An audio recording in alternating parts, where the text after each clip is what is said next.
cú bên đây cái cái giang bọc đây xưa đây peng anh ăn giang mà chiên mình địch xưa bơi từng la tông bạc lai lu bần xưa cái giang đây cái tí bằng ari liên lang bình đi đang cul pengai lui bần cái cú cái giang bọc đây ham tơ rong hari bài cái số dịch peng mem bên đây bên hari trong môi trong bar mừng pengai reh bro đang bên hari trong peng trong quan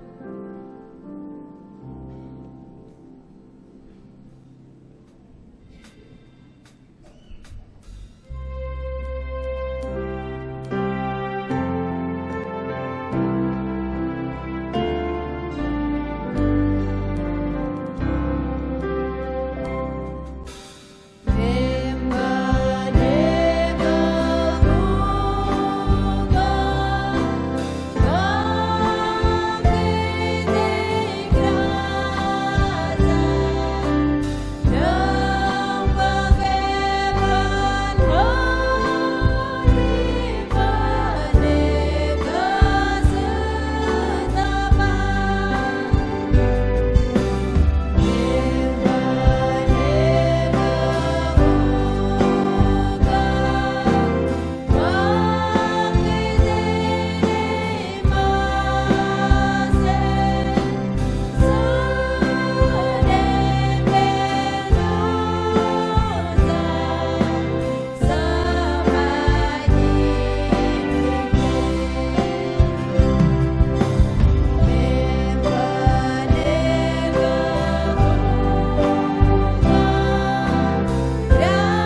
ngâm in hiok yan đế Dân ngâm in nạ hal đế Doa cơ Giê-xu mất bế Nó làm dân ngâm in Nó với nở bài heri Gơ số mình hereng quan chất xin dân ngâm in hiok Bên heri trong môi trong bar Mừng bưng ai reh bọ đang bên heri trong pieng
cùng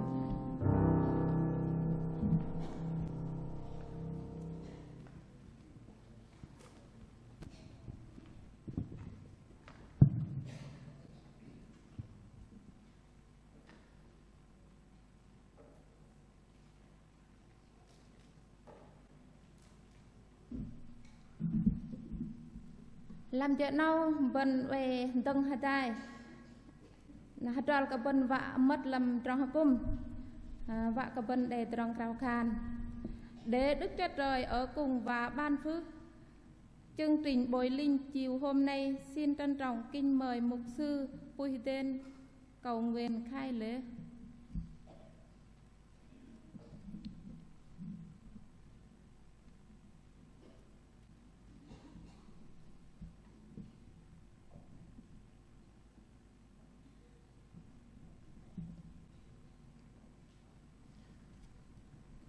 Tôi xin phép cầu nguyện. Kính lạy Chúa là Cha yêu dấu của chúng con.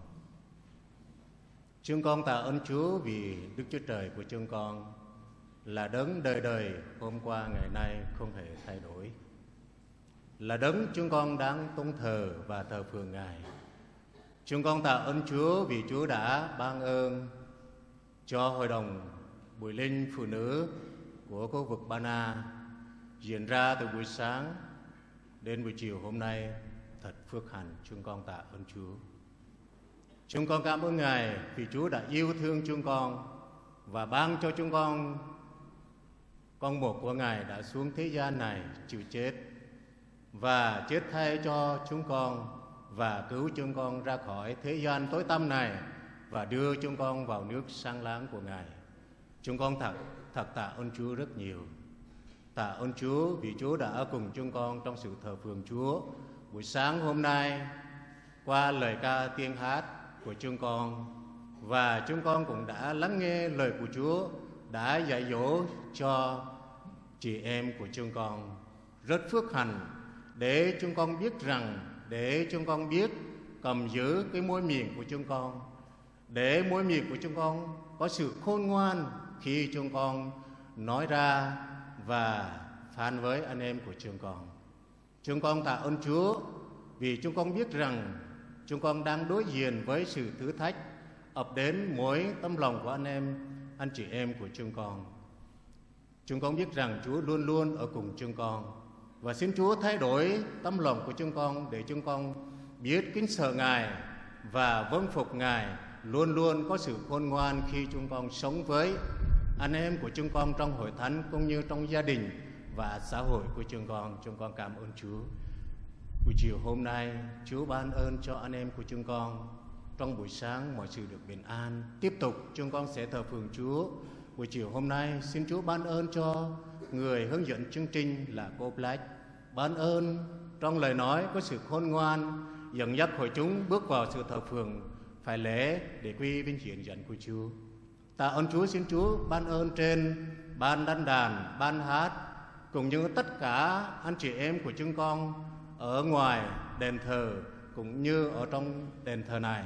Xin Chúa ban ơn cho mỗi tấm lòng của chúng con, mọi sự để được bình an, để chúng con bước vào sự thờ phượng Chúa, để chúng con tập trung và dọn lòng của chúng con thánh sạch để đón nhận lời của Ngài, để qua đó khi chúng con ra về, chúng con trở thành là một người phụ nữ giá trị trong gia đình và giá trị trong hội thánh cũng như cộng đồng trong xã hội này.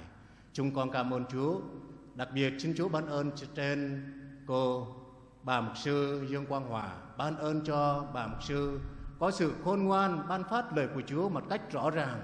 Qua lời đó để lời của Chúa tác động vào tấm lòng của mỗi anh chị em của chúng con. Khi chúng con ra về là không phải là ra về vô ích, mà chúng con có lời của Chúa đem trong tấm lòng của chúng con, áp dụng trong tấm lòng của chúng con là thức ăn bồi bổ. Qua đó chúng con trở thành một người giá trị trong nhà của Chúa. Chúng con cảm ơn Chúa. Xin Chúa tế trị, xin Chúa hướng dẫn tất cả trong chương trình thờ phượng Chúa buổi chiều hôm nay cho đến cuối cùng. Chúng con cảm ơn Chúa. Chúng con dâng hiến tất cả sự thờ phượng của chúng con trong tay yêu dấu của Chúa và hiệp chung cầu nguyện nhân danh Chúa Giêsu Christ. Amen.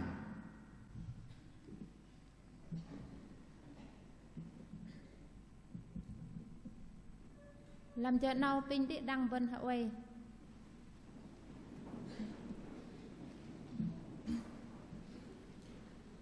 Bắt rập đăng vân vạ đây mất làm tròn cung nào vân vạ đây mừng từ tròn hari ư an cả bạc tê làm khul rõ căn làm ní cùng break tham làm cung cái tù vào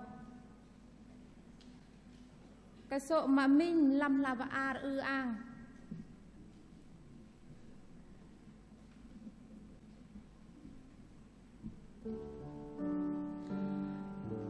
đằng răng cái hành đi nâu hari cái hành đi đặc ia ham tung rơ để ham mệt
Giờ nào đăng bần bạ bắt trộp làm trăng hari ư ang cả bao tê làm khul hari nam kum đặc yo ham tung rơ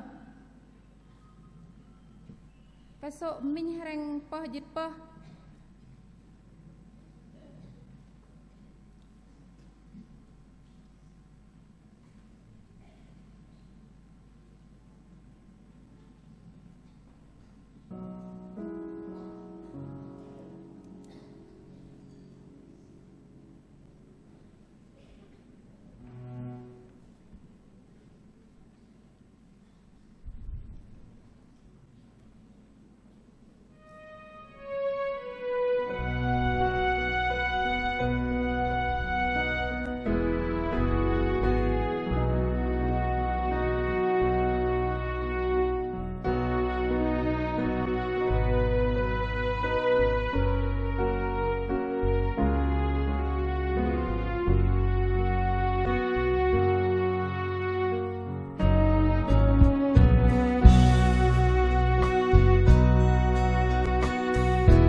nào bên vạ bắt rập đăng làm giờ nào bên vạ mừng làm nở bọc cái đây pin đi đăng lu bên yung sơn yak nở bọc cái đây là pin dạ than đọc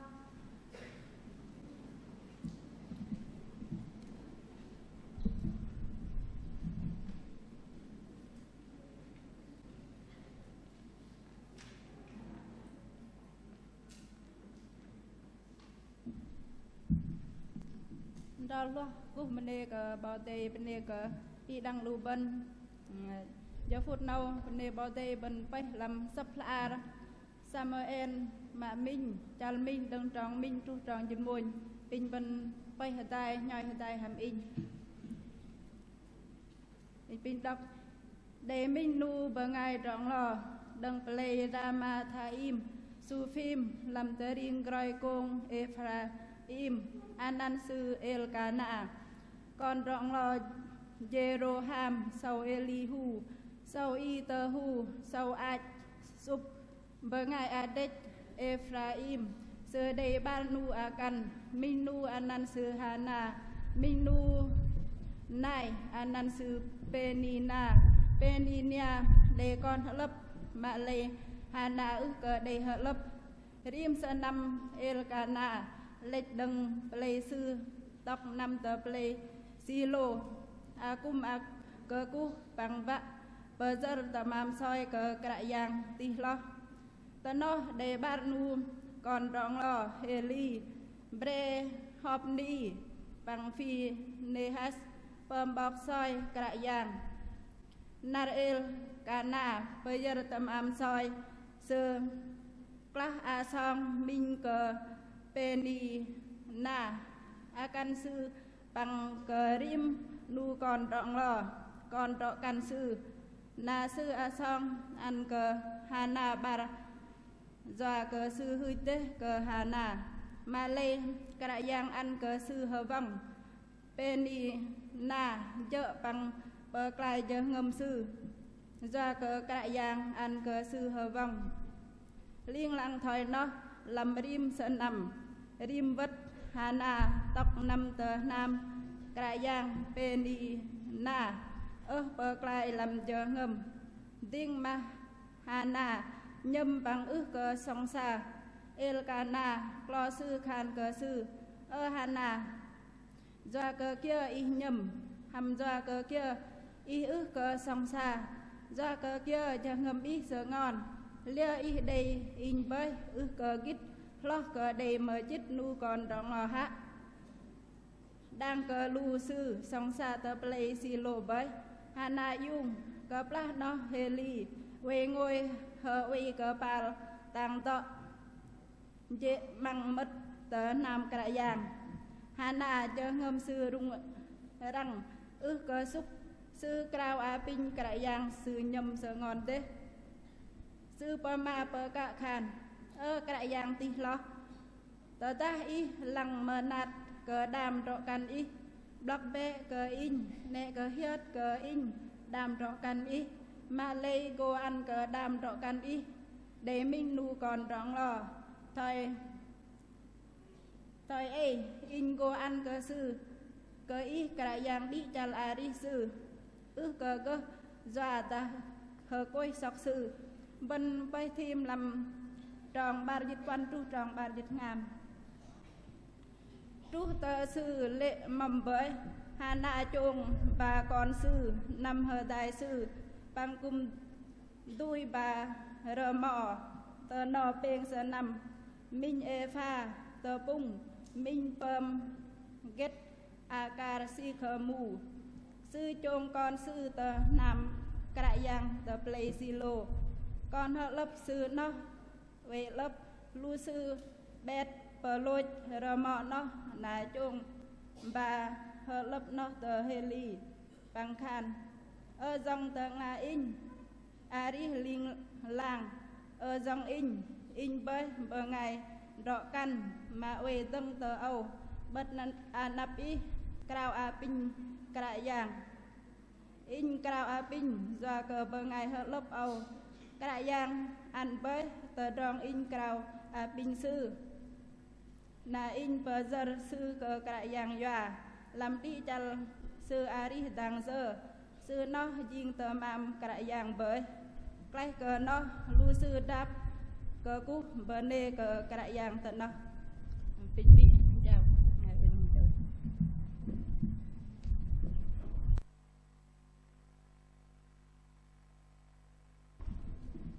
Pin kulhari nam kum play breldor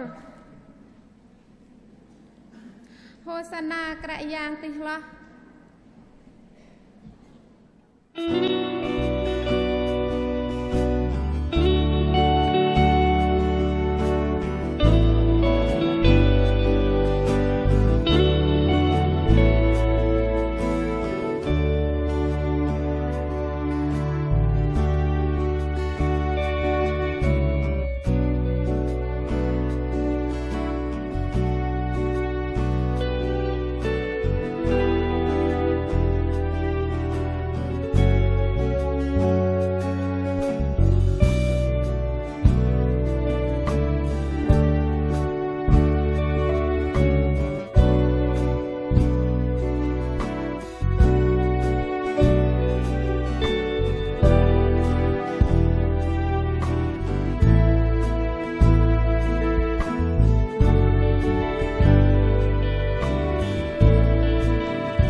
Lâm Dạ Nâu và bắt đầu đăng làm xin mời bà mục sư lên tâm tình cho chúng ta.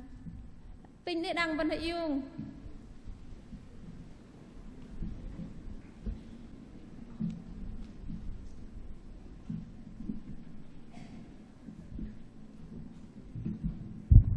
Kính mời quý đệ tử của Chúa, quý bà quý cô cùng ngồi. Cảm ơn Chúa rất là nhiều. Chúng ta trải qua một buổi sáng phước hạnh, được tôn vinh Chúa, được nghe lời của Ngài. Chiều hôm nay, trước hết tôi kính chào mục sư Phạm Văn Phúc, trưởng ban đại diện tỉnh Gia Lai và bà có đến dự chương trình chiều nay. Xin chào quý đệ tử của Chúa, ủy viên trong ban đại diện của tỉnh Gia Lai. Kính chào mục sư quản nhiệm của Hội Thánh Chúa tại đây, nơi tiếp quý bà quý cô suốt trong ngày Bồi Linh hôm nay. Xin gửi lời chào thăm hết thảy quý bà quý cô đang ngồi ở trong đền thờ và cả phía bên ngoài nữa. Trưa hôm nay không ai nghỉ trưa hết, và chắc chắn ai cũng mệt hết. Có ai vội về không? Tối nay tôi cũng về Đà Nẵng đây, nhưng tôi chưa vội. Và tôi tin rằng quý bà quý cô cũng không vội về. 3 giờ rưỡi chúng ta sẽ kết thúc chương trình theo như chương trình đã in sẵn. Và giờ này đây tôi đứng lên đây cùng học lời Chúa một lần nữa với quý bà quý cô. Tôi cảm ơn Chúa, không hiểu sao Chúa lại để cơn bão số 13 xảy ra vào ngày 7 tháng 11 để tôi phải trở về Đà Nẵng. Nếu ngày 7 tháng 11 mà tôi ở lại đây không có cơn bão thì tôi chỉ chia sẻ lời Chúa một lần buổi sáng thôi, không có cơ hội buổi chiều. Vì buổi chiều là có bà mục sư Huỳnh Minh Tân và có cả mục sư Tài để đố kinh thánh nữa. Nhưng mà Chúa cho tôi về Đà Nẵng 2 tuần trở về đây. Ngày hôm qua khắp nơi cũng đang nước dâng cao nhiều nơi, mưa lớn. Khi tôi dừng xe ăn trưa ở tại Bình Định thì tôi nghe người chủ quán nói rằng chỉ còn một tuyến đường duy nhất xe chạy, đó là Đà Nẵng Gia Lai. Còn các tuyến đường Nha Trang, Đà Nẵng, Sài Gòn, Đà Nẵng, Quy Nhơn, Đà Nẵng đều bị ngập nước hết. Ồ, tôi cảm ơn Chúa rất là nhiều. Và trước khi đi thì nghe nói rằng đèo An Khê bị lở, bị núi bị lở rất là khó khăn.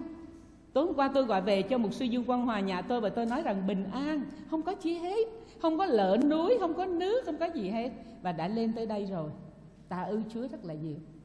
Với tôi, đây vừa là cơ hội Chúa cho tôi được phục vụ Chúa, nhưng đây cũng là cái ơn mà Chúa đối với chính cuộc đời của tôi. Cho nên cứ mỗi lần có dịp học lời Chúa với quý bà quý cô, tôi luôn luôn cảm ơn Chúa về điều này. Tôi luôn luôn nói với Chúa rằng: Chúa ơi, con là ai? Con chẳng là gì hết, nhưng Chúa dùng con, và qua con chị em con cũng được khích lệ, chính con cũng được khích lệ qua lời của Chúa. Cảm ơn quý vị trong ban đại diện, mục sư, ủy viên mục vụ đã cho tôi có cơ hội hết sức là phước hạnh này. Hôm trước, ngày 6 tháng 11, ở hội thánh của những chị em người Gia Rai, tôi có thưa với quý bà quý cô ở đó rằng tôi là con út trong gia đình đầy tớ của Chúa. Mục sư Bùi Tấn Lộc là mục sư truyền giáo. Và tôi cũng có nói cho quý bà quý cô biết rằng gia đình có 6 anh em, tôi là con út. Và tôi cũng nói cho quý bà quý cô bên đó biết rằng ba tôi đi 3 nơi truyền giáo. Ở Buôn Mê Thuột, ba tôi gửi tại đó, gửi trong lòng đất chị của tôi vì bị bệnh sốt rét. Ba tôi lên Dương Yên hầu việc Chúa với người Dã, đồng bào Dã, và để lại tại đó, gửi lại tại đất anh trai tôi bị bệnh sốt rét. Rồi khi ba má tôi ra Khe Sanh hầu việc Chúa với người Pro ở Khe Sanh, lúc đó tôi còn nhỏ và cũng ở với cha mẹ mình ở đó. Và em gái tôi một lần nữa được gửi tại lòng đất.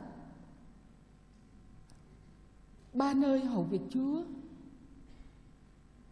là mục sư truyền giáo. Ba tôi để lại 3 đứa con ở 3 vùng đất khác nhau. Cho nên khi Chúa cho tôi có cơ hội đến miền cao nguyên, miền xa, lúc nào tôi cũng nhớ đến cha mẹ của mình. Mặc dù ba má tôi đã về với Chúa hơn 30 năm rồi, tôi vẫn nhớ Tôi vẫn nhớ đến chức vụ của cha mẹ mình, những gian lao cha mẹ mình đã trải qua. Tôi vẫn nhớ những thử thách, những điều Chúa cho phép ba má tôi gánh chịu trong những năm tháng đó. Sáng nay chúng ta học về bài Gióp. Trong một ngày, Chúa cho tai họa ập đến, 10 đứa con qua đời cùng một lúc. Ba má tôi trải qua nhiều ngày, nhiều tháng, gửi lại 3 đứa con ở lòng đất trong chức vụ của mình. Nhưng Đức Chúa Trời vẫn có cách của Ngài để an ủi, để khích lệ. Và Chúa vẫn tiếp tục dùng chúng tôi là những đứa con trong gia đình.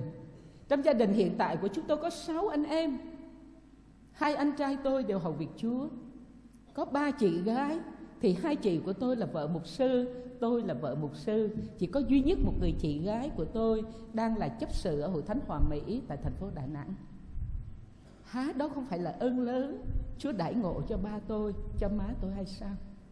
Chúa lấy đi 3 đứa con, và sau đó Chúa cho thêm những đứa con và có cơ hội để phục vụ Ngài. Cảm ơn Chúa rất là nhiều. Tôi chia sẻ với quý bà quý cô những điều này để chúng ta nhận ra rằng chúng ta là chị em, anh em với nhau. Chúng ta là chị em, anh em với nhau. Ba tôi giỏi học tiếng Rade, ba tôi nói được tiếng Bru, và ba tôi giống như một người đồng bào. Tôi có cảm nhận như thế. Chiều nay tôi hy vọng rằng không có một người nào trong quý bà quý cô buồn ngủ hết. Tất cả chúng ta đều sẽ có cơ hội để lắng nghe lời của Chúa qua chủ đề là người phụ nữ trong gia đình. Khúc Kinh Thánh mà người hướng dẫn vừa đọc trong Sa-mu-ê thứ nhất đoạn 1, từ câu 1 đến câu 11 và câu 24 đến câu 28. Và câu gốc tôi chọn trong Châm ngôn 31 câu 10: một người nữ tài đức ai sẽ tìm được, giá trị nàng trỗi hơn trong ngọc. Kính thưa quý đầy tớ của Chúa, kính thưa quý bà quý cô, dựa vào phân đoạn Kinh Thánh này, tôi sẽ học cùng quý bà quý cô 2 vấn đề liên quan đến người phụ nữ trong gia đình có tên là Anne. Điều đầu tiên chúng ta cùng học với nhau là cách bà Anne sống trong gia đình. Chúng ta xem lại thử cách Anne sống trong gia đình như thế nào. Tôi và quý bà quý cô sống trong gia đình hiện nay như thế nào? Có giống Anne không? Và đương nhiên qua cuộc đời của Anne, tôi và quý bà quý cô sẽ rút ra được nhiều điều dạy dỗ qua lời Kinh Thánh. Trong Sa-mu-ê thứ nhất đoạn 1, từ câu 1 đến câu 8 chép rằng: xưa tại Ramathaim Sophim có một người quê ở núi Ephraim tên là Encana, con trai của Jeroham, cháu của Elihu, chắc của Tohu, chích của Su-phơ người Ephraim. Encana có 2 vợ, người này tên là Anne và người kia tên là Phenina. Phenina có con, còn Anne không có. Mỗi năm Encana ở thành mình đi lên Silo đặng thờ phượng Đức Giê-hô-va vạn quân và dâng của tế lễ cho Ngài tại Silo. Có 2 con trai của Hê-li là Hopni và Phinena, thầy tế lễ của Đức Giê-hô-va. Đến ngày Encana dâng tế lễ thì chia của lễ ra từng phần, ban cho Phenina vợ mình và cho các con trai con gái mình. Nhưng người lại ban cho Anne 1/2, vì người thương nàng, dẫu rằng Đức Giê-hô-va khiến cho nàng son sẻ. Cải phân vì nàng khôn xiết trêu ghẹo nàng, để dục nằm làng bàm, vì Đức Giê-hô-va đã khiến nàng son sẻ. Từ năm này đến năm kia, mỗi khi nàng đi lên đền Đức Giê-hô-va, chồng đãi nàng như vậy, còn Phenina cứ trêu ghẹo nàng. Anne khóc và không ăn. Encana chồng nàng nói rằng: hỡi Anne, sao nàng khóc? Cớ sao không ăn và lòng buồn bực giường ấy? Ta há chẳng đáng cho nàng hơn 10 đứa con trai ư? Thưa quý bà quý cô, có rất nhiều người nữ trong Kinh Thánh được ghi lại. Có người có một gia đình ấm êm, hạnh phúc. Có người thì cuộc đời đầy truân chuyên, bất hạnh. Không ai trong chúng ta có quyền chọn cho mình một gia đình. Không ai trong chúng ta có quyền chọn cho mình một người cha, người mẹ như thế nào. Tôi và quý bà quý cô hiện diện trên cõi đời này không phải do tình cờ, không phải do rủi ro. Vì sao? Vì cha mẹ chúng ta có thể không tính toán được việc chúng ta ra đời như thế nào. Nhưng Đức Chúa Trời đã chuẩn bị cho sự ra đời của tôi và quý bà quý cô. Đức Chúa Trời đã tạo dựng tôi và quý bà quý cô trong lòng mẹ của chúng ta. Và Đức Chúa Trời cũng đã vẽ lên những chi tiết trên thân thể của chúng ta. Ngài cũng đã hoạch định chúng ta sinh ra như thế nào. chúng ta sẽ lớn lên ra làm sao, sống ở đâu vì mục đích của Ngài. Và điều chắc chắn là Chúa yêu tôi và quý bà quý cô. Chúa ban cho tôi, quý bà quý cô, mỗi người một cá tính, một nhân cách đặc biệt. Không có gì là tình cờ hay ngẫu nhiên hết. Tôi và quý bà quý cô có giá trị trước mặt Đức Chúa Trời. Quý bà quý cô nhớ câu này. Tôi và quý bà quý cô có giá trị trước mặt Đức Chúa Trời. Vì Ngài tạo dựng nên chúng ta, Ngài cho chúng ta có mặt ở trên cuộc đời này. Và Chúa ban cho chúng ta những cá tính, những nhân cách khác nhau. Thưa quý bà quý cô, giờ đây chúng ta nhắc lại cuộc đời của một người phụ nữ có tên là Anna. Một người phụ nữ với những bất hạnh và hạnh phúc dường như đang xen vào nhau. Nước mắt, nụ cười cũng lẫn lộn với nhau. Để tôi và quý bà quý cô nhận ra rằng Đức Chúa Trời là đấng chủ động tối cao. Đức Chúa Trời là Chúa toàn tri, toàn tại, quyền năng. Và Ngài đã có kế hoạch trên cuộc đời của Anna, cũng như Ngài đã có kế hoạch trên cuộc đời của tôi và trên cuộc đời của hết thảy quý bà quý cô. Và khi nhận ra điều đó, chúng ta sẽ thêm lên lòng tin cậy và kính yêu Chúa. Như mọi người phụ nữ khác, khi lập gia đình, Anna cũng có những cái khởi đầu cuộc sống hôn nhân của mình với nhiều ước mơ. Nhưng thực tế cuộc sống không đơn giản chút nào. Và cũng không phải lúc nào hôn nhân cũng kết thúc giống như lời chúc của những người đến dự tiệc cưới. Nào là chúc cô dâu chú rể trăm năm hạnh phúc, nào là chúc cho cô dâu chú rể con cháu đầy đàn, sống đến đầu bạc răng long. Thưa quý bà quý cô, không phải như thế đâu. Có rất nhiều điều bất ngờ, không hề mong đợi, nhưng xảy đến, thình lình ập đến, phá vỡ tất cả những ước mơ của những người vợ, những người chồng. Có thể đó là khủng hoảng kinh tế, có thể đó là một cái vấn đề gì đó làm cho những ước mơ của họ được tan nát đi. Có thể đó là những xung đột, những bất đồng quan điểm. Có thể đó là nhận ra người vợ hoặc người chồng của mình tầm thường quá. Và cũng có thể Chúa lấy đi một trong hai người vì một lý do gì đó. Và những thử thách dồn dập.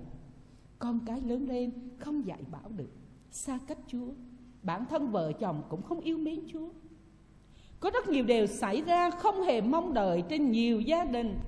Và tôi tin rằng quý bà quý cô cũng đã nhìn thấy điều đó rồi. Không phải cái gì người ta chúc cho mình là mình đều được đâu. Điều Đức Chúa Trời cho phép Anna đối diện là không có con. Trong Sa-muê-lь nhất đoạn 1 câu 2c, Kinh Thánh cho biết rằng Anna không có con. Khi đọc Sa-muê-lь nhất từ câu đầu tiên, Kinh Thánh cho chúng ta biết Anna có một gia đình. Anna có một người chồng tốt tên là Elcana, rất yêu vợ. Và Elcana cũng có hai vợ, Anna là vợ lớn, sau đó cưới thêm Phenina. Có lẽ vì Anna không có con, cho nên Elcana cưới Phenina làm vợ. Và Kinh Thánh cho biết rằng Phenina có con trai, con gái trong Sa-muê-lь thứ nhất đoạn 1 câu 4 phần B. Chi tiết này cho tôi và quý bà quý cô nhận ra rằng Elcana là một người đàn ông bình thường, có thể sinh con, có khả năng sinh con. Việc không có con liên quan đến Anna. Có một điều gì đó trục trặc trong thân thể của Anna khiến bà không sinh con như những người phụ nữ khác. Thưa quý bà quý cô, Đức Chúa Trời chúng ta tôn thờ vốn là Đức Chúa Trời tốt lành, vốn là Đức Chúa Trời yêu thương. Tại sao Ngài lại để cho một người phụ nữ như Anna rơi vào hoàn cảnh son sả đáng thương như thế? Chúng ta cũng có thắc mắc chứ. Tại sao? Anna quá dễ thương, Anna yêu kính Chúa. Tại sao Chúa lại để Anna rơi vào hoàn cảnh son sả đáng thương như thế này? Phong tục của người Do Thái ngày trước, người phụ nữ không có con là một điều buồn bã sỉ nhục. Tôi nhớ chú ý đến cụm từ Phenina có con, còn Anna không có trong câu 2b. Đức Chúa Trời khiến nàng son sả trong câu 5b và 6b. Khi đọc những câu Kinh Thánh đó vì là phụ nữ, tôi đồng cảm với Anna. Và tôi cảm thấy thương Anna và cũng thương những người phụ nữ cùng cảnh ngộ.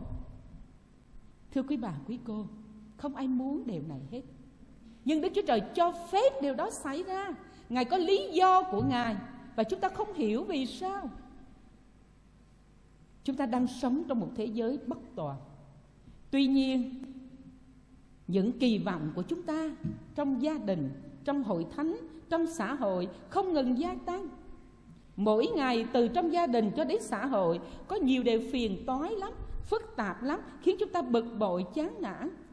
Nhưng tôi, quý bà quý cô là những người nữ trong nhà Chúa, là những người phụ nữ tín kính, chúng ta nên có cái tấm lòng yêu kính Chúa. Chúng ta cần có cái quyết định tin cậy dựa nương vào Chúa, để được chính Chúa bày tỏ cho chúng ta biết từ suy nghĩ, lời nói, hành động. Bởi vì không có điều gì khó cho Chúa hết. Có những điều chúng ta không hiểu, có những điều chúng ta không biết, có những điều chúng ta thắc mắc. Nhưng với Chúa không có điều gì khiến cho Ngài phải ngạc nhiên, vì Ngài là Chúa đang tể trị mọi điều. Không có điều gì là không thể cho Chúa. Có thể lắm chúng ta nói rằng chưa tới thời điểm của Chúa. Có thể lắm chúng ta cũng suy nghĩ trong đức tin rằng Chúa có kế hoạch và Chúa có chương trình trên gia đình của Anna và Elkanah. Hình ảnh Anna được Elkanah bù đắp gấp đôi qua hành động ban của lễ cho nàng 1/2, vì Elkanah rất yêu nàng trong câu 1:5. Cho chúng ta thấy điều gì? Cho chúng ta thấy Anna có một người chồng tốt, yêu vợ, yêu con. Quý ông, quý anh đang ngồi ở đây là những người chồng như thế nào? Có phải là những người chồng luôn luôn yêu thương vợ, con của mình, sẵn sàng bù đắp gấp đôi những cái gì đó thiếu hụt của họ, những cái điều gì đó mất mát của họ, những cái gì đó chưa trọn vẹn của họ không? Khi nhìn thấy Anna khóc, không ăn, Phenina thì trêu ghẹo chọc tức, Elkanah nói gì? Hỡi Anna, sao nàng khóc? Cớ sao không ăn? Và lòng buồn bực giường ấy, ta há chẳng đáng cho nàng hơn 10 đứa con trai ư? Trong Sa-mu-ê-lhi đoạn 1 câu 8. Thưa quý bà quý cô, không bao giờ Chúa để cho tôi và quý bà quý cô phải chịu bất cứ điều gì quá sức mình đâu. Hãy tạ ơn Chúa, vì bên cạnh quý bà quý cô, ngoài Chúa là Cha yêu thương, đấng quan tâm, thấu hiểu, thì Đức Chúa Trời luôn đặt bên cạnh cuộc đời của tôi và quý bà quý cô. Trong gia đình, trong hội thánh, trong cộng đồng, có những con người mà Chúa đặt bên cạnh chúng ta, họ cũng cảm thông yêu thương chúng ta. Với Anna, Chúa ban cho bà một người chồng luôn an ủi, yêu thương. Và chắc chắn rằng Anna đã nhận được biết bao nhiêu sự an ủi đặc biệt. Lòng bà vơi đi những cái nỗi buồn rất là nhiều. Nhưng ở tại đây một chi tiết quý bà quý cô để ý, trong Sa-mu-ê-lhi đoạn 1 câu 6 câu 7. Phenina trêu ghẹo khôn xiết với ý đồ khiến Anna lầm bầm oán trách Đức Chúa Trời. Đây là một chi tiết mà tôi và quý bà quý cô quan tâm. Đôi khi sự trêu ghẹo không chỉ là đùa cho vui, đôi khi sự trêu ghẹo không chỉ làm cho mình bực mình một chút, nhưng đây ở trong kế hoạch của Satan. Ở đây Phenina trêu ghẹo nhằm khiến cho Anna oán trách Đức Chúa Trời, khiến cho Anna không nhìn thấy Chúa nữa, chỉ nhìn thấy nỗi đau của mình, chỉ nhìn thấy những gì mình không có được như những người phụ nữ khác, để rồi trách Chúa, để rồi buồn Chúa. Quý bà quý cô thử đặt mình vào chỗ Anna xem. Nếu mắt chúng ta chưa mở ra, nếu chúng ta chưa thấy rõ Chúa là đấng quyền năng, Ngài có quyền làm được mọi điều và không có điều gì khó cho Chúa hết, thì việc Chúa để điều gì xảy ra trong cuộc đời tôi và quý bà quý cô chỉ là một thử thách, chỉ là một nan đề nhỏ, và Ngài hứa rằng Ngài sẽ mở đàn cho chúng ta ra khỏi. Anna vượt lên cái tầm thường của những con người. Khi bị trêu ghẹo, cố ý để làm bầm oán trách Đức Chúa Trời, thì chúng ta ngạc nhiên vô cùng khi Anna không đáp trả gì hết. Anna không nói một lời, Anna không cần hơn thua, Anna không cằn nhằn, Anna không cáu gắt, Anna không trách Elkanah. Anna chỉ im lặng chịu đựng trong nước mắt. Kinh Thánh cho biết Anna khóc và không ăn. Tôi và quý bà quý cô ít ra cũng được nhìn thấy hay nghe một người phụ nữ nào đó có hoàn cảnh giống như Anna. Họ đã hành động như thế nào? Thường họ sẽ bực tức, cáu gắt, nói năng không giữ lời, cư xử thô lỗ, rồi than thở, rồi nói năng điều này điều kia. Đôi khi chất thêm gánh nặng trên chồng đôi khi chất thêm gánh nặng trên gia đình và rất là khó xử. Sự im lặng của Anna khiến tôi liên tưởng đến sự im lặng của Mary khi bị chỉ trích, khi bị nói xấu, khi bị người ta nói này nói nọ. Mary cũng yên lặng như thế. Phi-rơ nhất, câu Kinh Thánh tôi nhắc lúc sáng trong đoạn 3 câu 4b: tâm thần dịu dàng, yên lặng là giá quý trước mặt Đức Chúa Trời. Câu Kinh Thánh này không một phụ nữ nào mà không biết, và tôi tin rằng có nhiều người thuộc câu Kinh Thánh này. Nhưng yên lặng trước khi mình đối diện trước một cái nan đề, yên lặng trước một cái đề mà khó mà yên lặng, không đơn giản chút nào. Có một câu nói rất hay: một người có mối liên hệ mật thiết với Chúa sẽ được nhận biết qua cách sống của họ trong gia đình. Một người có mối liên hệ mật thiết với Chúa sẽ được nhận biết qua cách sống của họ trong gia đình. Anna đã tỏ ra điều này với Elkanah chồng mình, và cũng tỏ ra cái mối liên hệ tuyệt vời này với Chúa qua cách sống của bà với Phi-nê-na. Tôi không biết Đức Chúa Trời đang đặt quý bà quý cô ở trong một gia đình như thế nào. Tôi cũng không biết quý bà quý cô đang thỏa lòng, đang hạnh phúc, hay phải chịu đựng, hay phải đau khổ nhiều tháng năm qua. Nhưng giờ này đây, Chúa gom chúng ta lại với nhau. Trên 3.000 người, không phải là con số ít. Những người nữ trong nhà Chúa từ các hội thánh về đây, và Chúa cho tôi có cơ hội đem lời của Chúa đến với quý bà quý cô. Và tôi xin nhắc quý bà quý cô một điều quan trọng. Sáng nay tôi đã nói rồi, nếu Chúa không cho phép thì sẽ không có điều gì xảy đến trên cuộc đời của tôi và quý bà quý cô. Nếu Chúa không cho phép thì không có điều gì xảy ra trên gia đình của chúng ta, trên hội thánh của chúng ta. Đức Chúa Trời khôn ngoan, Ngài đang tể trị mọi sự, không có điều gì tình cờ hay ngẫu nhiên. Chúa có chương trình, Chúa có kế hoạch sẵn khi Ngài dựng nên tôi và quý bà quý cô, và Chúa đang kiểm soát mọi sự. Sứ đồ Gia Cơ khuyên con dân Chúa mọi thời đại, khi chịu hoạn nạn thử thách, đừng than vãn, đừng oán trách gì hết, chạy đến với Chúa thôi. Phi-rơ thì khuyên rằng trao cho Chúa những gánh nặng thôi, vì Ngài sẵn sàng để giải quyết mọi điều cho chúng ta. Nhưng điều đó chỉ xảy ra khi mắt tâm linh của quý bà mở ra, quý bà thấy Chúa rõ ràng, quý bà biết Chúa của mình tin cậy là ai, quý bà mới có thể chạy đến nương cậy, trao phó mọi sự trong tay Chúa quyền năng bằng lời cầu nguyện thiết tha. Trong Kinh Thánh không thiếu những người phụ nữ trong gia đình tin kính phải đối diện với những điều nan đề. Abinain sống với một người chồng hung dữ, cọc cằn. Sarah khi không nhận được lời hứa của Chúa thấy chậm quá, cũng xui cho Abraham thực hiện cái phương cách gì đó theo cách của mình. Bà Gióp khi thấy chồng mình đau khổ quá, cũng buộc miệng nói lên những điều không hay ho gì hết. Và nhiều cuộc đời nữa. Thưa quý bà quý cô, mỗi người có những hoàn cảnh riêng. Tôi với quý bà quý cô học được điều gì trong vai trò người phụ nữ trong gia đình? Không phải lúc nào gia đình Cơ Đốc cũng giống như bức tranh trong Thi Thiên 128 tôi đọc sáng nay. Tuyệt vời như thế, không phải lúc nào cũng như thế. Chúa ban phước cho mọi công việc tay họ làm, họ hưởng phước may mắn trong mọi việc. Con cái quanh bàn như chồi olive, vợ như cây nho thạnh mậu. Không phải mọi gia đình Cơ Đốc đều như thế đâu. Nhưng thưa quý bà quý cô, giá trị của cuộc sống, giá trị đích thực của cuộc sống không chỉ là 100 năm ở trên đất này.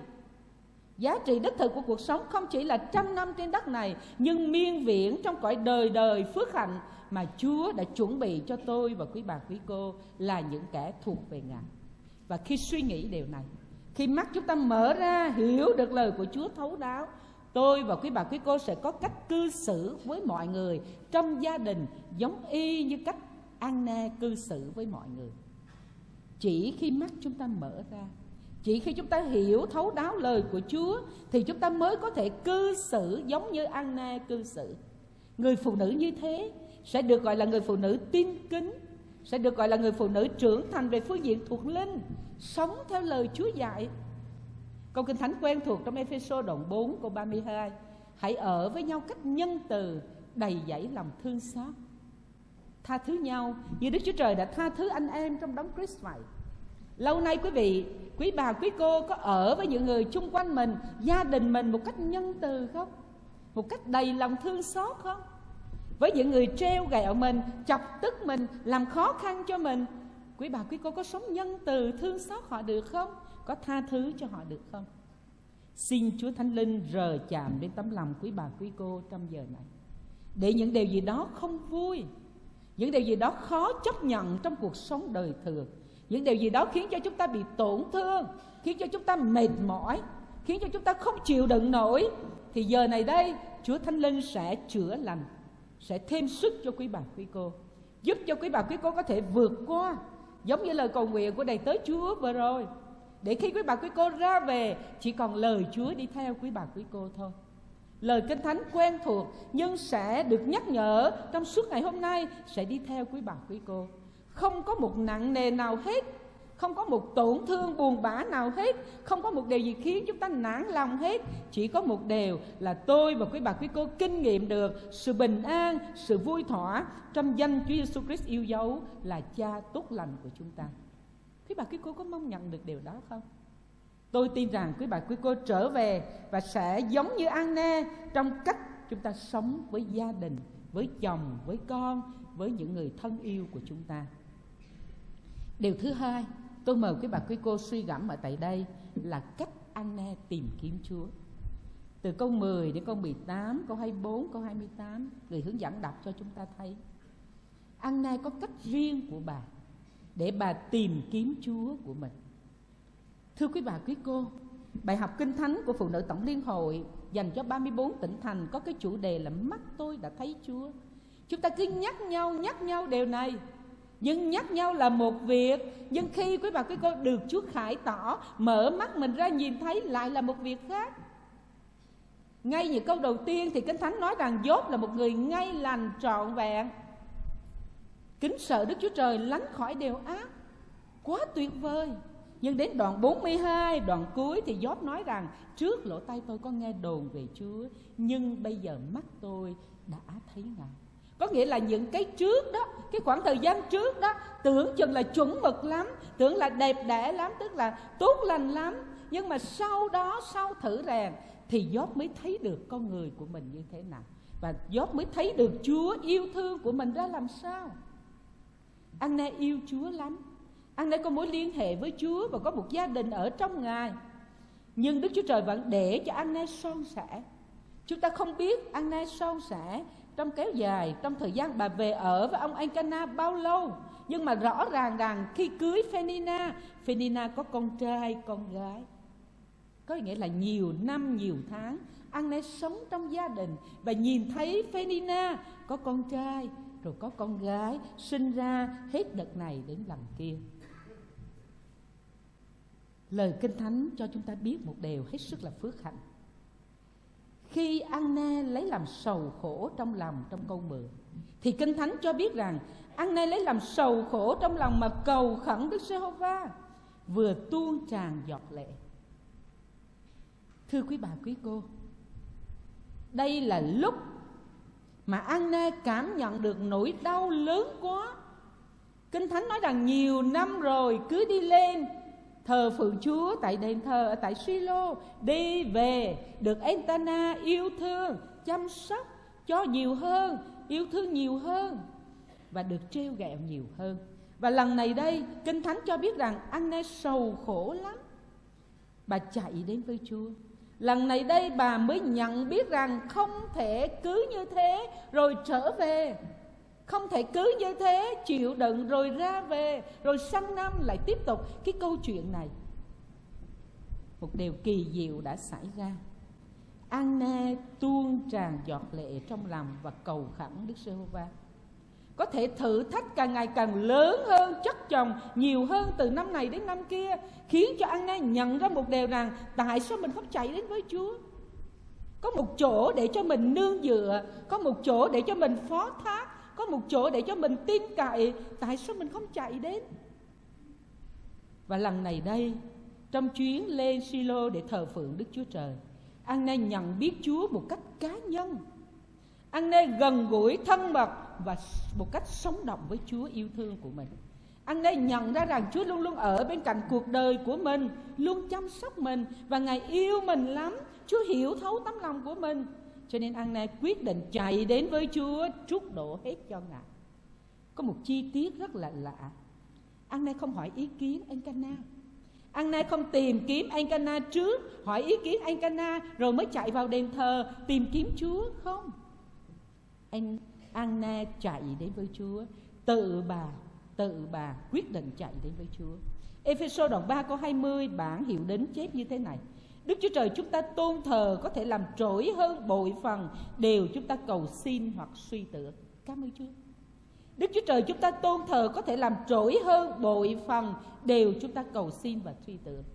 Đức Chúa Trời cho phép thử thách, hoạn nạn, nan đề xảy ra để kéo chúng ta, thu hút chúng ta đến gần Đức Chúa Trời. Đức Chúa Trời cho phép hoạn nạn, nan đề xảy ra bởi vì Ngài muốn chúng ta được trưởng thành về phương diện thuộc linh, trở nên như vàng ròng ở trước mặt Chúa. Sống phải có ước mơ, phải không thưa quý bà quý cô? Là con cái của Chúa, tôi và quý bà quý cô ngoài ước mơ thì chúng ta còn có thêm đức tin nương cậy nơi Chúa nữa. Nhờ đức tin kiên định đặt nơi Chúa mà những ước mơ của chúng ta sẽ được Chúa nhậm lời mà trở nên hiện thực. Sẽ không có gì để lo lắng khi ước mơ và đức tin cùng song hành với nhau, cùng làm việc với nhau. Trong Kinh Thánh có nhiều người được Đức Trời ban cho những cái ước mơ lớn, như Abraham trở thành cha của nhiều dân tộc, Môi-se trở thành nhà lãnh tụ tuyệt vời giải phóng dân tộc của mình, Ê-xê-tê có ước mơ cứu dân tộc mình thoát khỏi hiểm họa. Những người này đã trở thành những nhân vật vĩ đại, truyền cảm hứng cho nhiều người. Đức Chúa Trời chắc chắn sẽ làm muôn lần nhiều hơn những gì tôi và quý bà quý cô mơ ước. Quý bà quý cô có tin điều đó không? Tạ ơn Chúa. Anna đã chạy đến với Chúa, đã quyết tâm chạy đến với Ngài. Giờ này có ai trong vòng quý bà quý cô đang khóc cho các mối liên hệ, cho các mối quan hệ trong gia đình, đang khóc cho hôn nhân của mình, đang khóc cho những đứa con của mình, đang khóc cho công ăn việc làm của mình, đang khóc cho những mối liên hệ với những người chung quanh chẳng đẹp đẽ chút nào hết?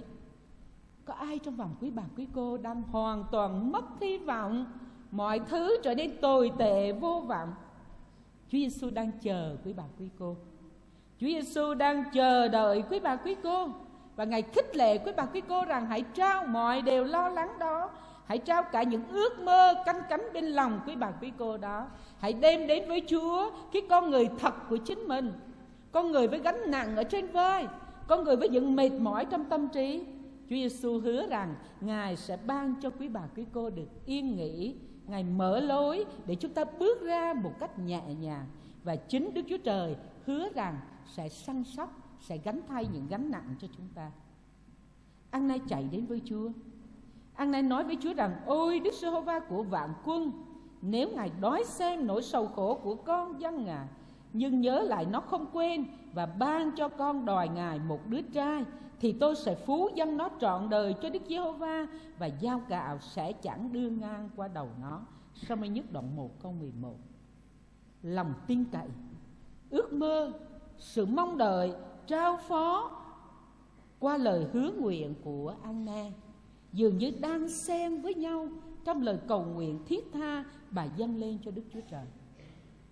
Anna không kêu gào, Anna không la lớn tiếng, Anna chỉ nói nhót nhép trong miệng. Khi bà cầu khẩn với Đức Giê-hô-va, không ai nghe hết ngoài Đức Giê-hô-va vạn quân nghe những cái lời bà thưa với Ngài, trút đổ với Ngài.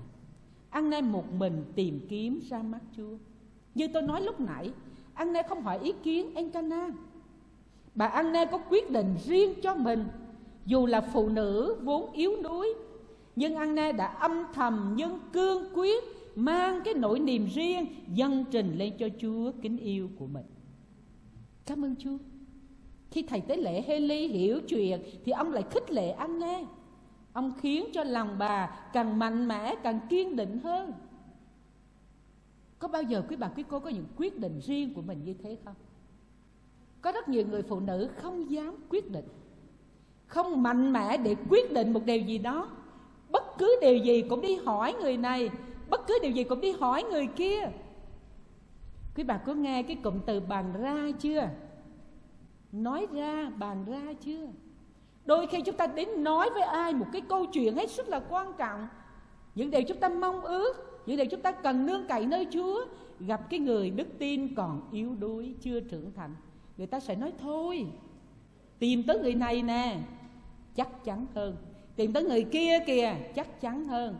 Chúa ở cao lắm, ở trên trời kia, dễ gì Chúa nghe. Anna không chạy đến với con người. Anna không nói với Elkanah là chồng của mình rằng: anh ơi, giờ này đây, chút nữa đây, em sẽ vào trong đền thờ và thưa với Chúa, trút đổ với Chúa nỗi niềm này. Anna không nói điều đó. Một mình Anna quyết định.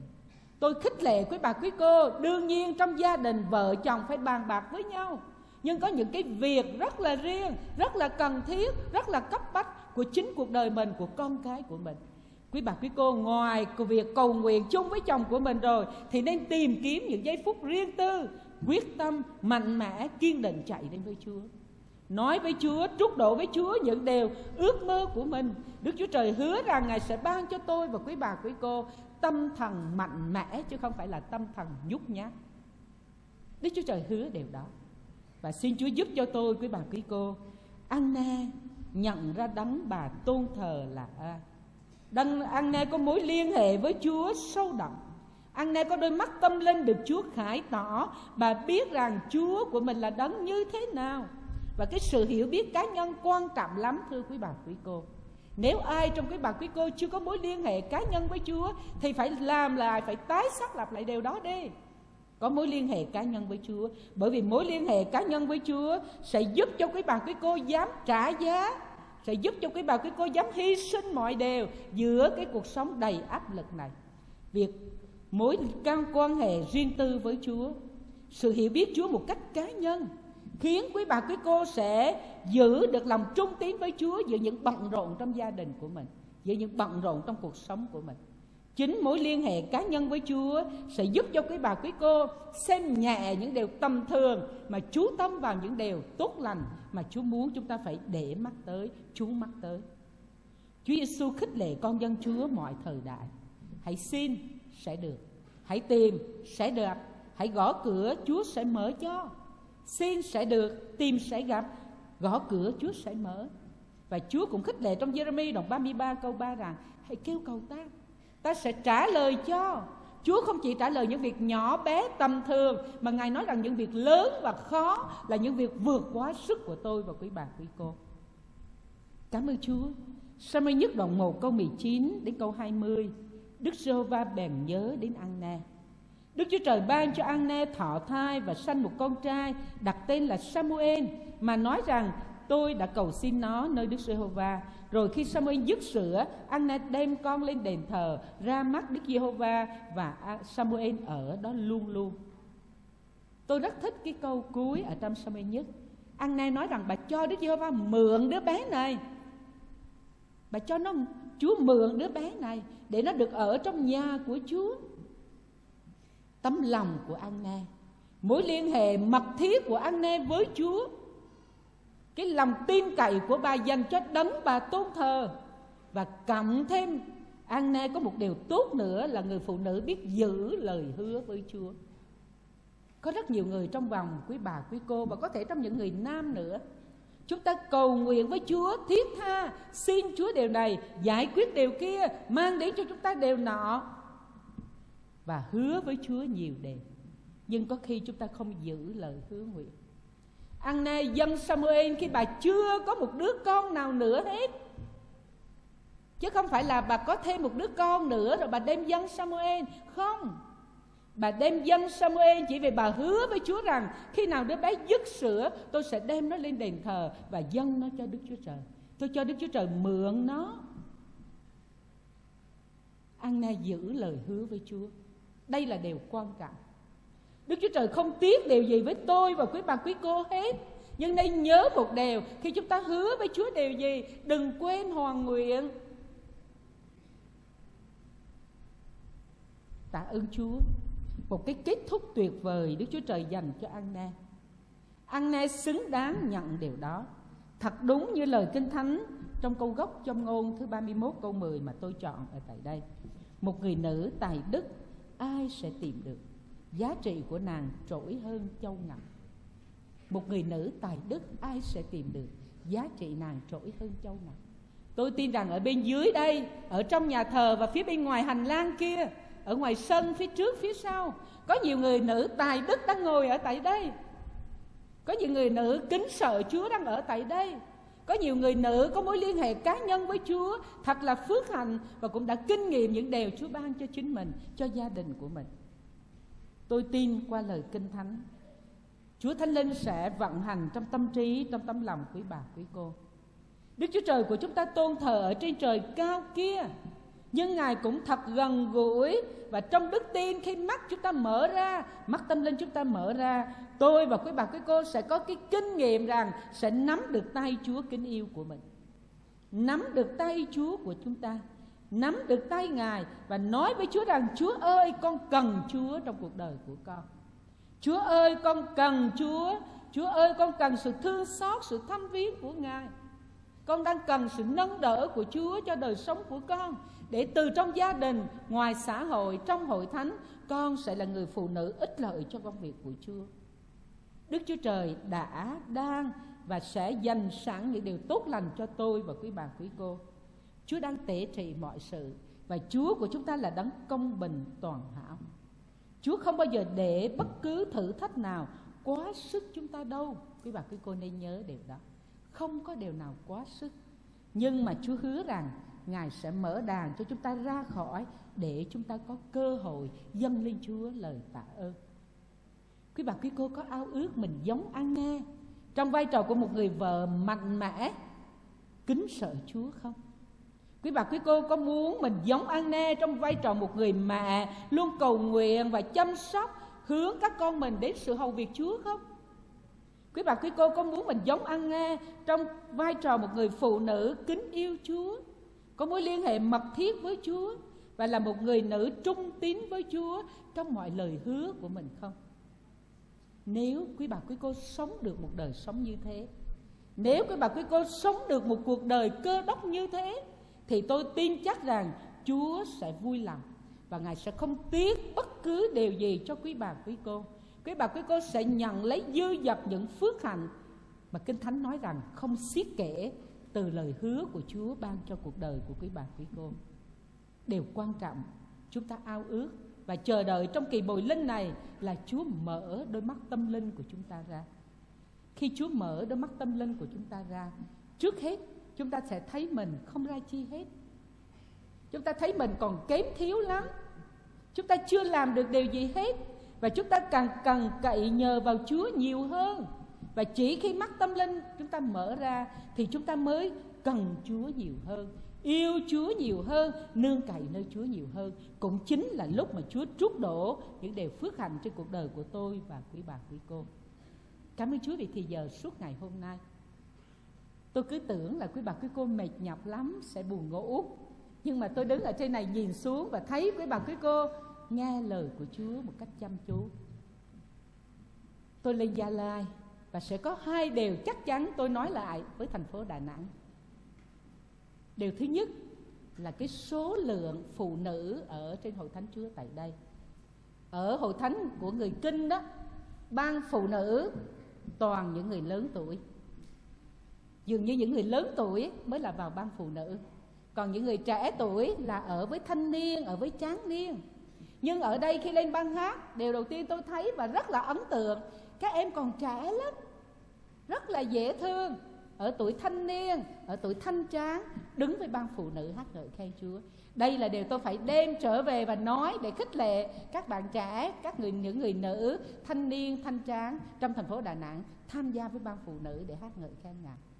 Và điều nữa tôi sẽ nói khi tôi trở về là cái sự yên lặng lắng nghe lời Chúa của quý vị. Tuyệt vời quá. Đương nhiên không phải là 100%. Tôi đứng trên này tôi nhìn xuống và tôi vẫn thấy, nhưng mà ít thôi, không đáng. Chắc là có điều gì đó cần trao đổi. Còn từ đầu tới cuối tôi thấy sự yên lặng mà tôi phải nói với Chúa rằng cảm ơn Chúa rất là nhiều. Không dễ để một cái số đông như thế này ngồi yên lặng nghe lời Chúa đâu. Tôi không phải là một diễn giả tốt đâu, giỏi đâu. Tôi chỉ là một đầy tớ gái bình thường đem lời Chúa đến cho quý bà quý cô. Nhưng khi thấy quý bà quý cô lắng nghe lời của Chúa suốt ngày hôm nay, lòng tôi cảm kích rất là nhiều. Và tôi tin rằng Đức Chúa Trời sẽ ban phước trên quý bà quý cô. Cầu xin Chúa Ngài tể trị trên từng gia đình của quý bà quý cô, Ngài tể trị trên cuộc đời của quý bà quý cô, để thay đổi cuộc đời của quý bà quý cô trở thành những người phụ nữ mẫu mực ở trong gia đình, những người phụ nữ tin kính Chúa giữa hội thánh của Ngài, những phụ nữ Cơ Đốc đem danh Chúa soi sáng giữa cái thế gian tối tăm này. Cảm ơn quý đầy tớ của Chúa trong ban đại diện, mục sư, ủy viên mục vụ đã cho tôi có cơ hội buổi chiều hôm nay đến đây để cùng học lời Chúa với quý bà quý cô. Cầu xin Chúa đưa đường quý bà quý cô trở về trong sự bình an. Tối nay tôi cũng sẽ về Đà Nẵng trên chuyến xe 7 giờ rưỡi. Xin cầu nguyện cho chuyến đi của tôi. Tôi mới vào ngày hôm qua và tối nay trở về, vì không thể ngày mai 10 tiếng đồng hồ trên xe lâu quá, trễ quá. Cho nên cảm ơn Chúa đã cho thời tiết rất là tốt và tối nay tôi sẽ trở về. Xin Chúa ban ơn trên tất cả quý đầy tớ của Chúa trong tỉnh Gia Lai ở tại đây. Và tôi cũng tin rằng những hạt giống đạo của các đầy tớ của Chúa là những tiền nhân đi trước sẽ không vô ích. Hột giống đạo đó sẽ được nhân thêm, một hột ra 50, 60, 70, 100 và có thể cả ngàn nữa, để toàn thể những người Gia Rai, những người Ba Na ở tỉnh Gia Lai ở tại đây đều trở nên con cái của Chúa. Xin Chúa ban bình an và nhất là lời của Chúa đi theo quý bà quý cô trên đường về. Chúc quý đầy tớ của Chúa, quý bà quý cô những ngày cuối năm thật là phước hạnh và một mùa Giáng sinh ấm áp tràn ngập tình yêu của Chúa. Xin thân ái kính chào.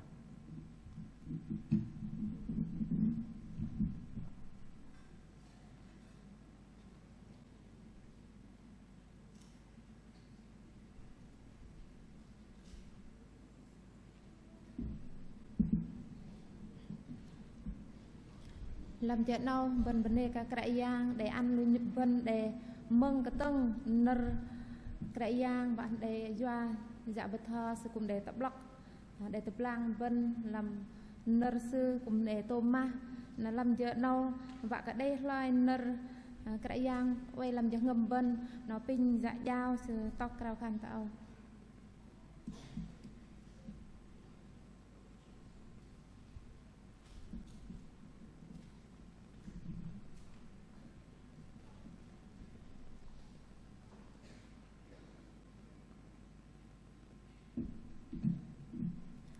Pin đi đăng mỏ bên yêu bên cao khan làm cho ngầm bên để mừng từng nở đi đàm sự để thọt buộc bên để in cũng cao khan cái tôm má bên cao khan là làm cho phút nào để mình in cũng cái giang ít làm sự tập bang yang tập dar cái yang bọc đây mà ít đây ít bay riêng lang ít bay đi pal plenty trọc nhon cú bằng giom ang nani ít về đây về lăng gum nhon cái rằng plan cho nhon mừng tầng nở ít pak men tụ bốc nhon mà tự rong lưng ít tự rong pak nhon học param yok ở cái rằng đừng dạ anan cái rằng hơi in cái nàng cái gum sự đây mình nu ngày rong lo sự cái rằng cũng để chừng mềm nát cái lu sự mà lấy lắm nó lắm nam tân nọ doa cái sư cái yang sư ăn cái dạ hana nó cái đề lấp là clò sư cũng đây dâng mình nuôi cần cái dạng nó mà còn ngày nhon chính mình nuôi ngày rong lo để bạn nuôi cần các bạn mình rong ớt lai rong black cái dạng doa cái dạ hana nó cái đề lấp nó dạ phena nó sư đề lấp nó đây nó rất đây bật lại ở cái dạng từ đó nó mà nhon để mừng từng giờ phút nào in pin ít gum mà rim lúc lu nhon để mừng làm chừng ngầm nhon bố cái dạ hana nó sư đây đón lùi cái dạng mà đừng tấp bấp từ đó thôi nó lấy sư ngày yếm đêm sư cái đây tết nở ở cái dạng sư liên lang chênh kỹ doa cái sư dừng ngày rõ căn đàm ý mà lấy cái đây lập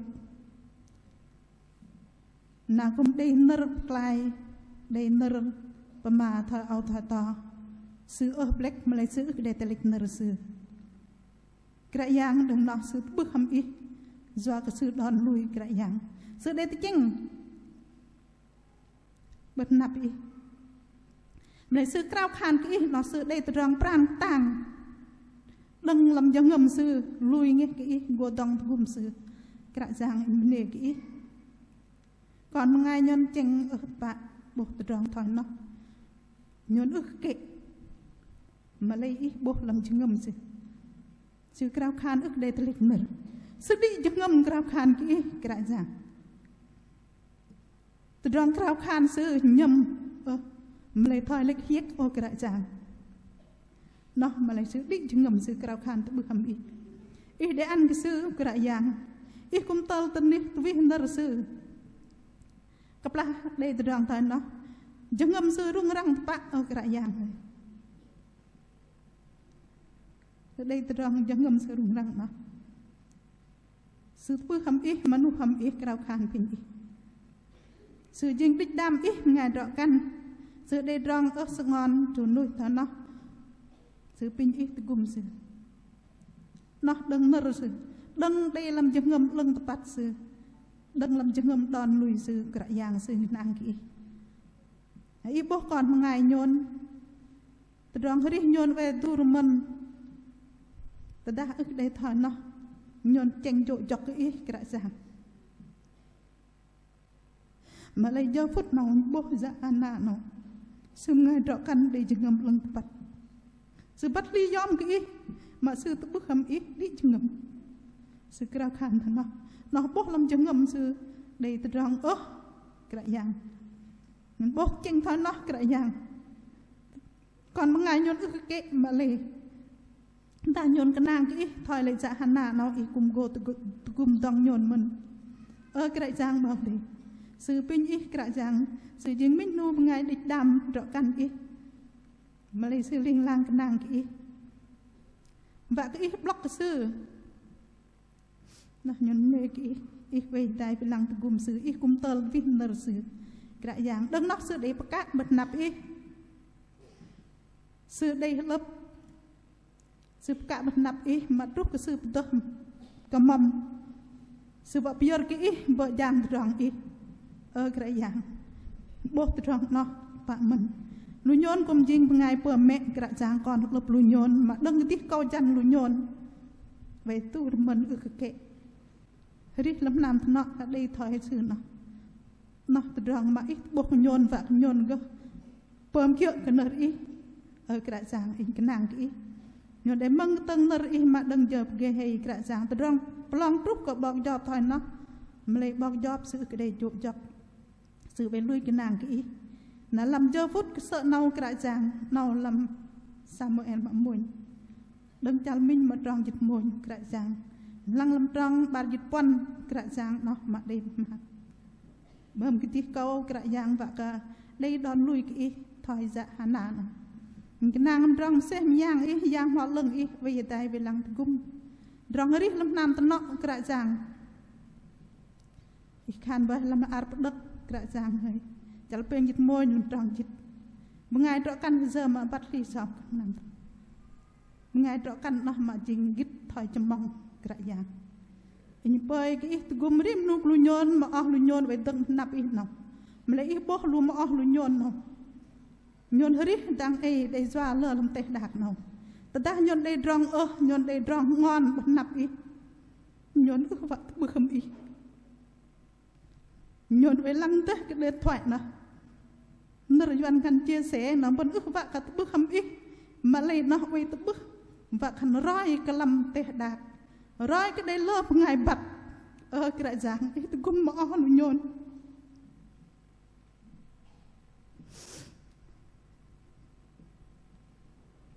mà đi đăng lui nhon để hấp ram làm giờ phút nào và con nhon tới bức hâm ít chính gít cả mà lấy nhon về để lớp ngày cái đại giang về bố thế mà ta làm điện thoại đây rong chôn núi ta đây rong black cái đại giang nhon vạ tới bức hâm ít mà lấy nhon tới bố cái lớp ngày bắt cái lâm nam tới nọ nhon cái giang ít pin ít gum glu mà nhon gật pli trăng nó đằng giờ phút nhon để măng tăng nở ít làm giờ phút nào cái giang và cái nhon hơi jing minh num ngay trọ căn lần bắt li dòm kì thôi dạ hana nó cái giang tôm trăng nó in nàng kì ít về đây về lăng gum rim nu plu nhon để măng tăng bớt và cái trăng hơi nhon pom kia cái giang gật ang nan ít in nê ít làm giờ phút nào tôm rong krau khan như để tôm má cái giang ít krau khan tang gum cần nhon cái giang giờ phút nào in nê cúc ít krau khan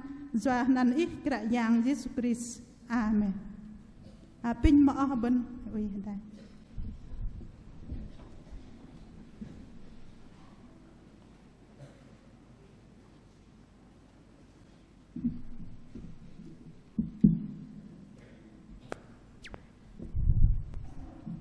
làm cho nào đăng bên bạ bắt rớp làm trong cúc cái giang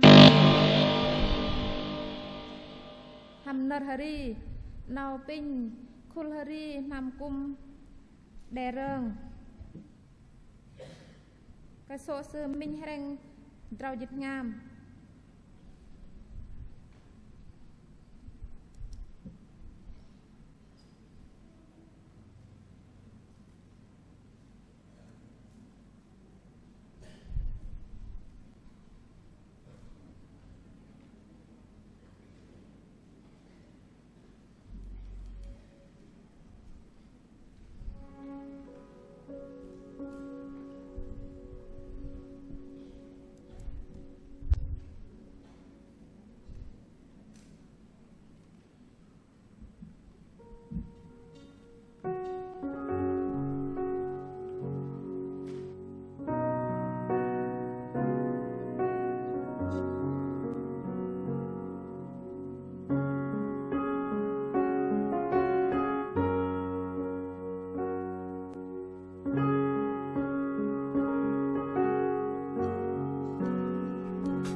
làm cho nào bên vợ bắt trợp tương làm tròn có cúc cơ bao tê làm tròn có pơn là chỉ ước bạn đây với là bên mất làm tự tròn mà rồi cả trên tầm mam tinh nạ chớp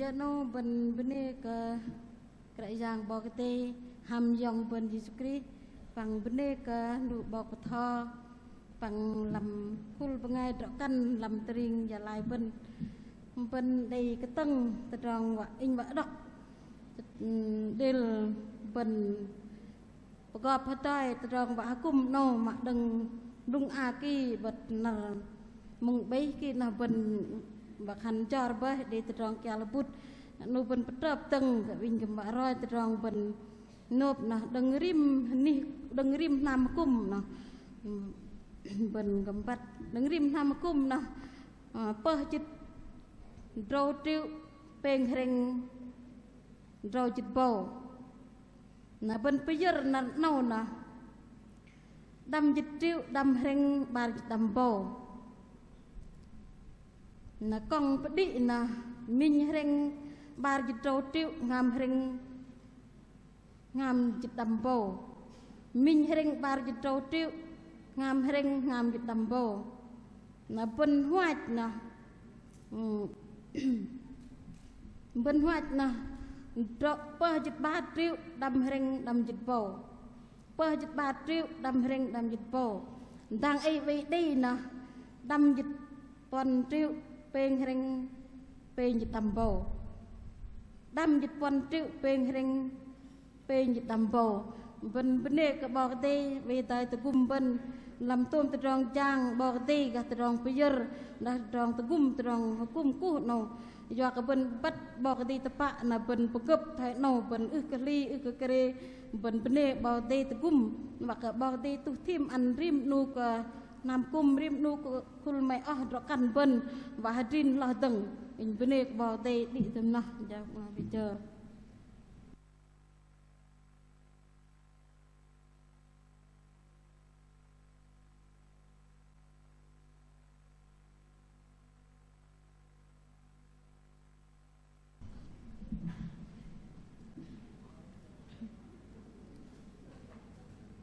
bắt đầu đừng làm chuyện nào cùng vợ đây nợ vấn đề và hành tinh giảm lạp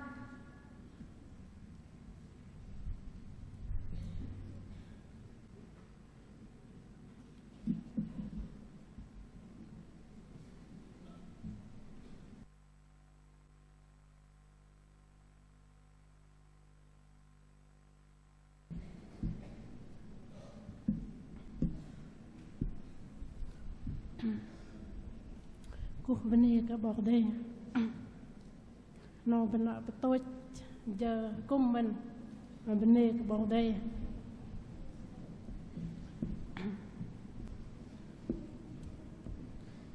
xin gửi lời cảm ơn bà mục sư Dương Quang Hòa đã nhận lời mời của chúng tôi và cũng dành thời gian quý báu của mình đến đây có lời Chúa ban cho ban phụ nữ khu vực Pana.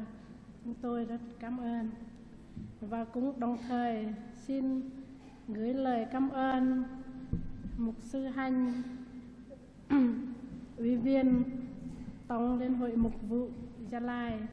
Cũng cảm ơn mục sư Phạm Văn Phúc, trưởng ban đại diện tỉnh Gia Lai. Cảm ơn mục sư Uyên, ủy viên ban đại diện cũng đặc trách phụ nữ tỉnh Gia Lai. Cảm ơn mục sư Pui Đen, ủy viên ban đại diện tỉnh Gia Lai. Tôi lúc nói bên đây bảo đây về đây ăn cái bên đừng cái hay để mừng nó bảo đây trú gia nô cái đàng bên này bảo đây bên này mục sư ninh quan nhiệm chỉ hội Pledor cầm bên này làm nam cung Pledor sang yak tròn cung nọ địa đăng lúc ngài đừng mục sư thầy truyền đạo tình nguyện địa đăng lúc ban chấp sự lúc ban nhạc lúc đi bên này các bạn đây rong hiếc bưng ngất lưu sư cùng đừng bray rong giang sư tu nát nô vui văn chẹp gõ tôm rong cùng bên này các bạn đây về đây ăn cả làm cùng nô cùng bên này cả đi đăng lưu bằng ngày bởi giang lưu mục sư nhiệm chức dạ mà bọc đi đăng làm giờ nạt bên cùng nô bọc đây về đây đi đăng nên bên này cả bọc đây là làm tơ lụi nô xin thay mặt ban phụ nữ bà Na cũng có một món quà tặng cho bà mục sư Dương Quang Hòa, xin mời bà lên. Bình Đức Giao ăn tôm ăn.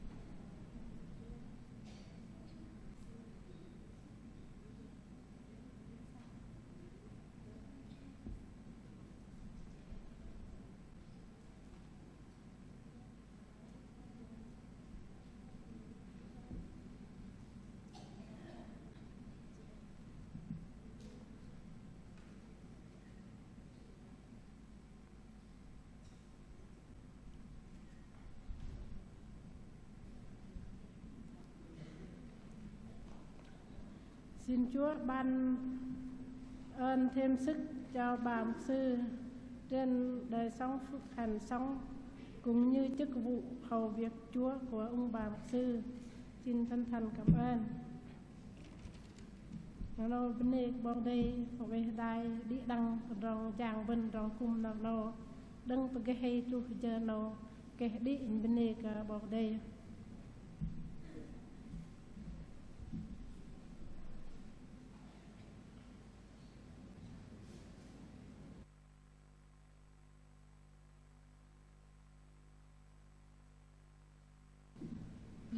làm chợ nâu hành tật rong cùng bên đi tôi bắt đầu cùng để đang kê này chợ nâu hành rồi bên đi cùng đây bên ngay sư đề block và khăn đây bên ngay sư đề pin khăn hầm đây bu bố khóa ghê hoang bằng ghê khăn đa rong làm vần bên tao vạ chợ pin rim cả bên ngay sự cùng ức cả đề kẻ ô mà lệ chợ nâu đây bên ngay sư pin vạ cả bắt khóa ghê sư hoang ta bên ngay bu mà bố nó và khăn năm ba tờ âu là vạ cả ngày sư chạ bôi cả tam và khăn bôi cả bố nó làm tật rong mà để tập block làm tật rong bị riêng làm rong cung làm nợ nâu là cho nâu hạt rol cả bên và đi rong cung nâu pin đi đăng bên yêu pin bọc vật thang ninh tập cao khan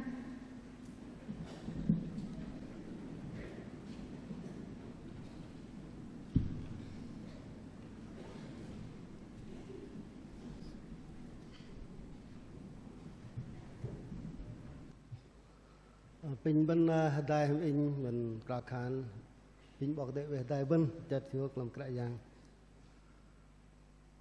hallelujah hallelujah nhân chặt chuột bên này ang cái dạng bạn nhân pa pin ti cái dạng sẽ tập pang yang tập dar cái dạng bố bát đi đang tôn trong mà nhân kal git đi đang tôn trong i bát bah i bố i gum nhân tôn trong nhưng bắt bên cái đấy cho kia bên sợ để rong bạ cung để rong mi nó rong bạ ăn nhân bên cái dạng nát nó về đây về lại cung đi đăng kalau nhân cái cung rum bắt đầu cái đây nó nhân chặt chốt cho cái dạng chập rong đi nhân chập tôn rong mà làm tết đa phát lên mặt na mà khay mặt đi tôn rong ăn prang yok nhiều break cái cái yang về đài về lăng gum đừng dạ mục sư nanti đang lo pengamat buat jang laban đại diện về đài đi đang lo mỏ jang làm ban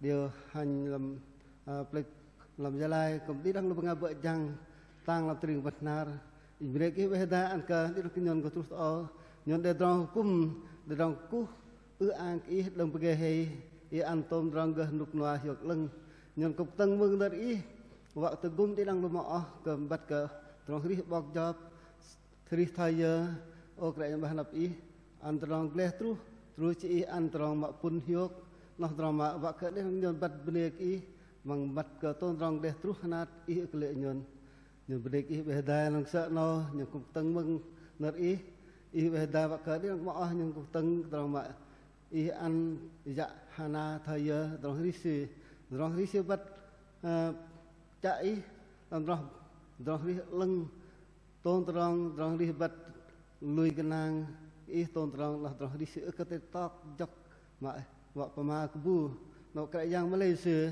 nắp krao pin chạy nhưng bác cái yang tugum sư thay mà sẽ để bơi pin bằng sẽ để bạc với nắp nó sẽ pam cái tôn drong nợ bạc vợ về đài đi đang lu khul mỏ nó nhận từng bằng nợ và cái đang nhân chặt dọc về rác bằng chuyện nợ nhận brock quý tờ nam tờ play ni fra ăn tôn drong nhận cùng chặt dọc này cái yang về đài đi đang cái nhân để truth o nục noa dọc lưng làm nó tròn vi brock cầm ba tròn mà dạ mục sư dương con hoa đi đang lu bằng mà bợ giang nó cái yang hầm đi đang lu mỏ ni tay ni dễ vi brock cái năng đuôi ba cho nhắc vợ cái brock hàm tròn lúc noa hiệp lưng làm đi đang tôn tròn về đại cùng nhân chặt hiệp và cái tôn tròn cùng đi nát nó đi đang tôn tròn chặt hiệp lịch làng giác đi đang tôn tròn cao khan hàm năng cái yang Jesus amen Vân Harry Hadai làm cái số Peng hang rojit Hãy subscribe cho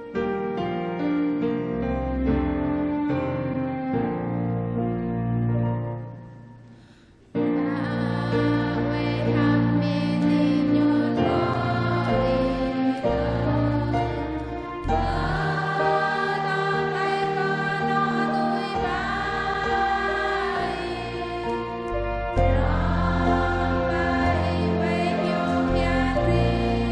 để không bỏ lỡ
Nguyện xin Đức Chúa Trời Ba Ngôi, ban tình yêu thương của Đức Chúa Cha, ân điển dư dật của Đức Chúa Con, sự cảm thông và quyền năng của Đức Thánh Linh ở với hết thảy chúng con, ở với hết thảy các bà, các cô cùng hội thánh của Ngài, từ nay cho đến ngày Đức Chúa Giêsu Christ tái lâm.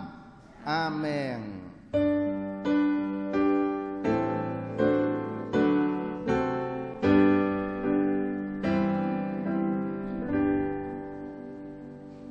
Bên đây cái giang đi chờ cùng